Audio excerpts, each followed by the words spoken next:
মমতাজের ছোট গ্রামটি ছিল সবুজ পাহাড় আর ঝর্ণাধারা নদীর মাঝে।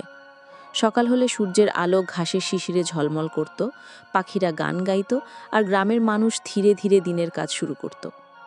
মমতাজের ঘরটি গ্রামের এক পাশে, ছোট্ট কিন্তু তার হৃদয়ে দিয়ে ভরা। সে রিয়াদের জন্য সকালেই নাস্তা বানাচ্ছিল। রিয়াদ ছিল তার জীবনের একমাত্র আনন্দ। ছোট্ট মুখের হাসি, কৌতূহলী চোখ সবই মমতাজকে এক অদ্ভুত শান্তি দিত। সে জানত এই মুহূর্তগুলোই জীবনের সবচেয়ে বড় সম্পদ। রিয়াদ খুব চঞ্চল। খেলার সময় তার আনন্দ সীমাহীন। সে স্কুলে নতুন গল্প শিখে প্রতিদিন মমতাজকে বলতো, আর মমতাজ তার চোখের জাদুতে মাত হয়ে যেত। প্রতিদিন সকালে মমতাজ রিয়াদের জন্য ব্যাগ সাজাতো, স্যান্ডউইচ বানাতো আর গল্প শোনাতো।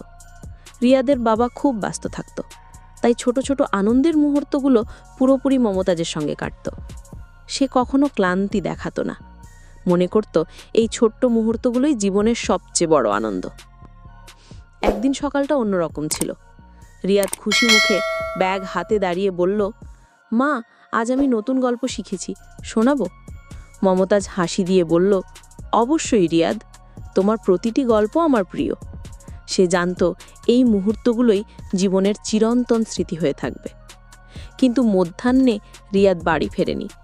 মমতাজ প্রথমে ভেবেছিল হয়তো স্কুলে খেলা করছে বা বন্ধুদের সঙ্গে সময় কাটাচ্ছে, কিন্তু সময়ের সঙ্গে সঙ্গে তার চিন্তা বাড়তে লাগলো। সে স্কুলে গেল, বন্ধুদের খুঁজল, গ্রামের মানুষকে জিজ্ঞেস করল, কিন্তু রিয়াদের কোনো খোঁজ পাওয়া গেল না। রাত গভীর হলে মমতাজের হৃদয় ভেঙে পড়ল। পরের দিন সকালে করুণ সংবাদ ছড়িয়ে পড়ল। রিয়াদ স্কুল ফেরার পথে একটি দুর্ঘটনার শিকার হয়েছে। মমতাজ বিশ্বাস করতে পারছিল না। তার চোখে অশ্রু, মনে অদ্ভুত শূন্যতা। সে শুধু রিয়াদের মুখ চিনতে পারছিল, ছোট চোখ, উজ্জ্বল হাসি। সে জানত আর কখনো এই হাসি দেখার সুযোগ হবে না। মমতাজ একা ঘরে বসে রইল। প্রতিদিনের প্রতিটি মুহূর্ত তাকে কাঁদাচ্ছিল। খাবারের স্বাদ নষ্ট, ঘুম আসে না, প্রতিটি মুহূর্ত যেন তাকে আরও ভেঙে দিচ্ছিল। প্রতিবেশীরা এসে বলল, মমতাজ, তুমি শক্ত থাকো, সময়ের সঙ্গে সব ঠিক হয়ে যাবে। কিন্তু মমতাজ জানত হারানো সন্তানকে আর ফিরিয়ে আনা সম্ভব নয়। তার জীবন এক অন্ধকার ছায়ায় ঢেকে গেল। মাসের পর মাস কেটে গেল। মমতাজের চোখে এখনও রিয়াদের প্রতিটি স্মৃতি জীবন্ত। সে জানত শোকের মাঝে শক্তি খুঁজে বের করা সম্ভব। একদিন সে এক বন্ধুর সঙ্গে গল্প করছিল। বন্ধু বলল, মমতাজ, রিয়াদ চলে গেছে, কিন্তু তার স্মৃতি তোমার সঙ্গে আছে। তুমি চাইলে সেই স্মৃতি দিয়ে নতুন কিছু তৈরি করতে পারো। মমতাজ প্রথমবার ভেবেছিল কিভাবে হারানো সন্তানকে স্মৃতিতে রূপান্তরিত করে জীবনের নতুন আলো আনা যায়। মমতাজ সিদ্ধান্ত নিল রিয়াদের নামে একটি চ্যারিটি খুলবে, শিশুদের শিক্ষা, স্বাস্থ্য এবং নিরাপত্তার জন্য। প্রথম দিন তার হাতে মাত্র একটা চেক ছিল, কিন্তু হৃদয়ে এক বিশাল সংকল্প। সে জানত প্রতিটি শিশুর চোখে হাসি ফিরিয়ে দিলে রিয়াদের স্মৃতি বাঁচবে। চ্যারিটির প্রথম বছরটি কঠিন ছিল। প্রতিদিন নতুন চ্যালেঞ্জের মুখোমুখি হতো। তবুও মমতাজ জানত রিয়াদ চাইতো না সে হেরে যাবে। প্রতিটি শিশুর হাসি, প্রতিটি ভালো কাজ তাকে শক্তি দিত। ধীরে ধীরে চ্যারিটি অনেক শিশুদের সাহায্য করতে শুরু করলো। গ্রামের মানুষও দেখল মমতাজের অদম্য শক্তি। তারা তাকে সম্মান জানাতে লাগলো। মমতাজ প্রতিদিন শিশুদের সঙ্গে সময় কাটাতো, তাদের শেখাতো, হাসাতো। সে জানত এই শিশুরা রিয়াদের স্বপ্নের ধারক। প্রতিটি দিন তার জন্য নতুন উদ্দীপনা নিয়ে আসত। একদিন রাতে মমতাজ রিয়াদের পুরনো ছবি দেখে বসেছিল, চোখে অশ্রু, মুখে হাসি।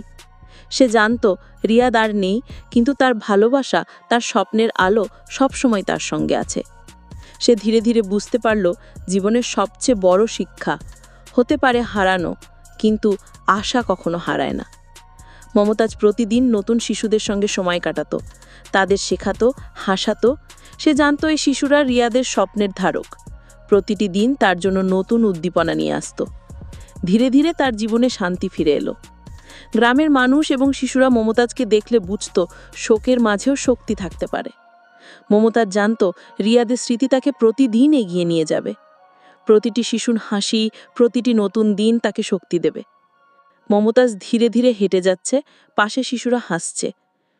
আকাশে রোদ ঝালমাল করছে, জীবনের গল্প এখানে শেষ নয়, শুধু একটি নতুন অধ্যায় শুরু হয়েছে। হারানো কষ্ট থেকে সে শক্তি পেয়েছে এবং রিয়াদের স্মৃতি তার জীবনের আলো হয়ে উঠেছে। মমতাজ জানত প্রতিটি নতুন দিনই তার জন্য একটি নতুন চ্যালেঞ্জ, কিন্তু সে আর একা নয়। রিয়াদের স্মৃতি, চ্যারিটি, শিশুদের হাসি, গ্রামবাসীর ভালোবাসা সবই তার শক্তির উৎস। সে জানত জীবন চলতে থাকে, শোক থাকলেও আশা সর্বদা থাকে।